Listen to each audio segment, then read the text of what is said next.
3月份，内蒙古的气温还在零下，冰雪还没有完全融化。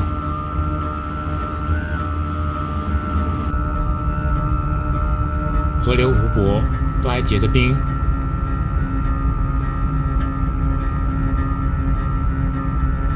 窗外的景色是一望无际的平原，遍布广袤的农田，还有湖泊以及沼泽地。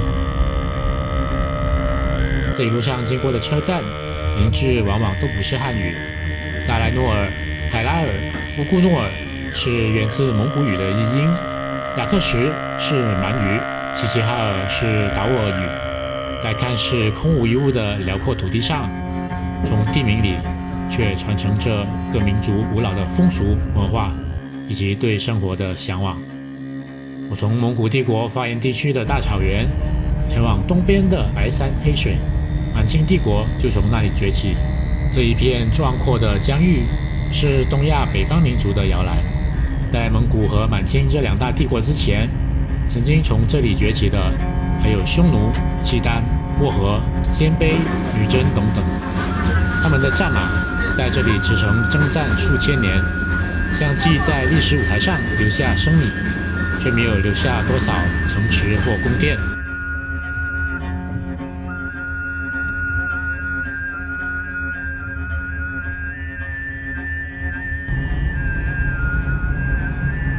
满清帝国初期，曾经把东北的大片地区封禁起来，控制汉人进入这个地区的人数。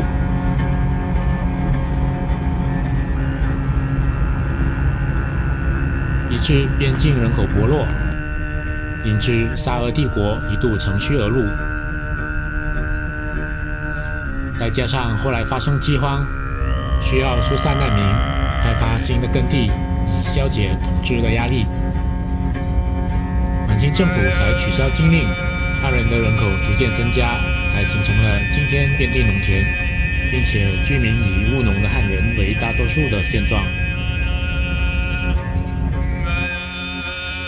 1949年以后，中华人民共和国初期，由于这里有连接苏联的中东铁路，苏联的资源都从这里入境，因此中国东北的农业、工业、矿业、林业都曾经飞速发展，经济成长一度领先整个中国，因此被誉为共和国的长子。不过如今在中国发展起来以后，或许也因为苏联经济崩溃以及后来俄罗斯的逐渐萧条，所以原本领先带动中国工业化的许多东北城市，如今已经褪色，成长渐渐落后于沿海地区，因此人口也南移到了有更多工作机会的沿海地区。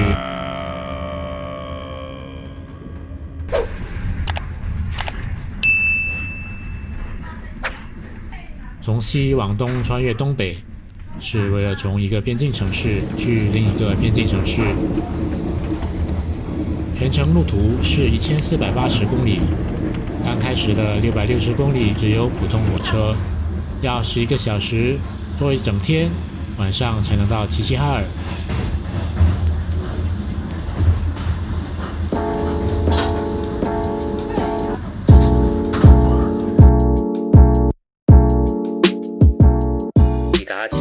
的时候天已全黑，车站附近就有一些便利酒店，用走的就可以到。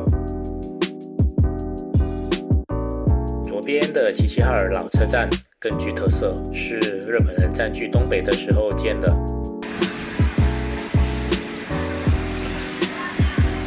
在齐齐哈尔睡一晚，隔天在附近的市场逛了一下。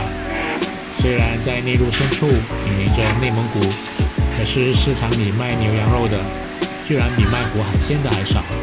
中午再回到火车站，坐高铁去绥芬河。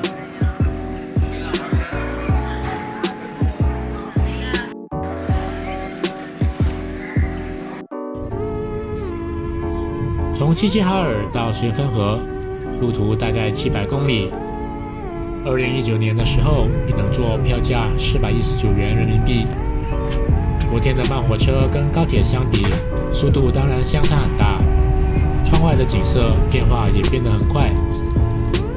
突然间，田野上冒出从来没有见过的东西，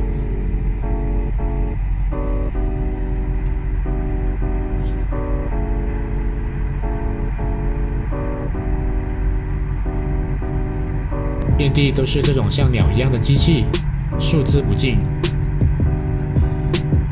这些都是挖油机。这里是大庆，是中国最大的油田。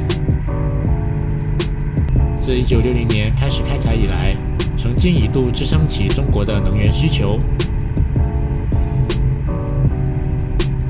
但是经过60年的开采，产量已经不如从前。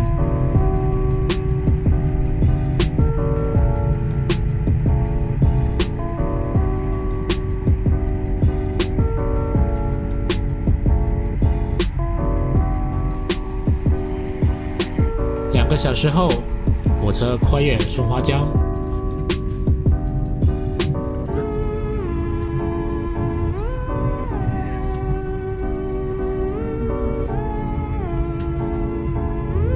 就到了东北 T 字形铁路网的中心站哈尔滨。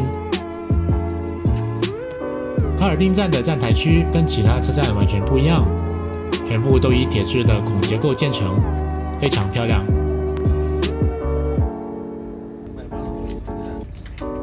下午大概4点钟，火车离开哈尔滨，在哈尔滨东部500公里的绥芬河，还要2个半小时才到。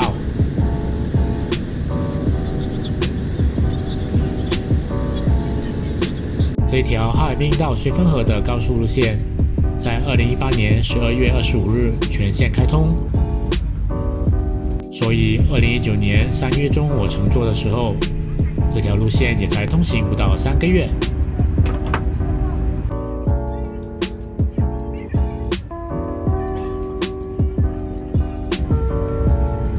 从满洲里出发，坐了2天的火车之后，终于在第2天的晚上抵达了绥芬河。谢谢你收看这一期的钢铁丝路。要是你想多了解用火车走丝路的旅程，请记得点赞、分享和订阅钢铁丝路哦。